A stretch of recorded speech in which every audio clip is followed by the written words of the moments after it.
जीवन का महामंत्र।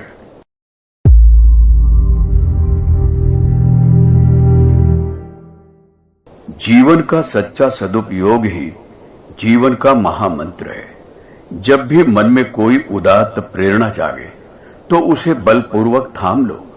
कहीं ऐसा ना हो कि भूल जाने के दोष के कारण वह सदैव के लिए लुप्त हो जाए।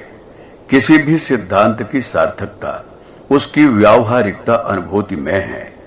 आदर्श चिंतन श्रेष्ठ है तो आदर्श कर्म श्रेष्ठतम। आध्यात्मिक सत्य की अनुभूति तत्व चिंतन और धारणा की अपेक्षा कहीं अधिक महत्वपूर्ण है। साधनात्मक पुरुषार्थ थोड़ा सा ही क्यों न हो, हजार बड़ी बड़ी बातों से ज्यादा उत्तम है। बातों से भावनाएं जाग सकती है, किंतु उस सिद्धांत की अनुभूति के लिए यदि आवश्यक पुरुषार्थ ना किया गया तो समझो समय तथा भावना बेकार नष्ट हुई। आदर्शोन्मुखे आध्यात्मिक कर्म में ही तो जीवन का सच्चा सदुपयोग है। यह तभी संभव है जब हृदय में कपट ना हो, अपनी लालसाओं वासनाओं पर बड़े बड़े सिद्धांतों का आवरण डालकर उन्हें ढका ना जाए। अपनी अकर्मण्यता पर सोने की चादर डालकर उसे शरणागति का नाम देना उचित नहीं। शरणागति तो निष्काम कर्म के तीव्र वेग से उपजी सात्विक भावना है, अकर्मण्यता नहीं।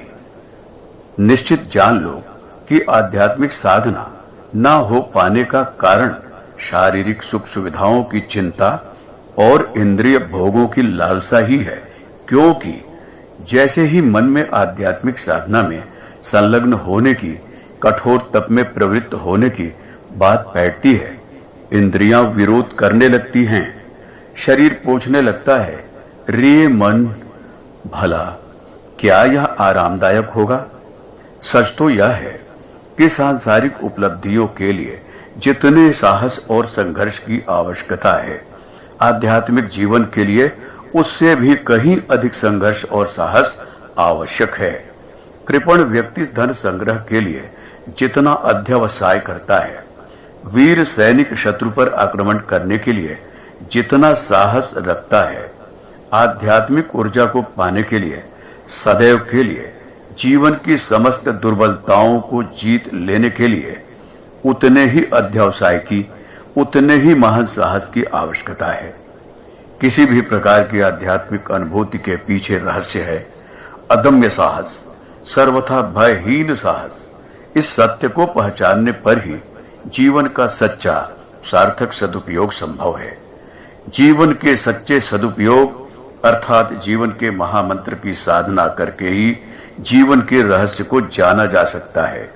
समस्त दुर्बलताओं पर विजय पाई जा सकती है।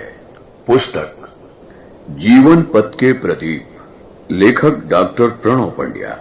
अगर आपको हमारी यह वीडियो पसंद आई हो तो इसको लाइक करें, कमेंट और शेयर जरूर करें और हमारे YouTube चैनल ऋषि चिंतन को सब्सक्राइब भी कर लें। साथ ही बेल आइकन को भी दबाएं ताकि आपको आने वाली वीडियोस की नोटिफिकेशंस मिलती रहे। धन्यवाद।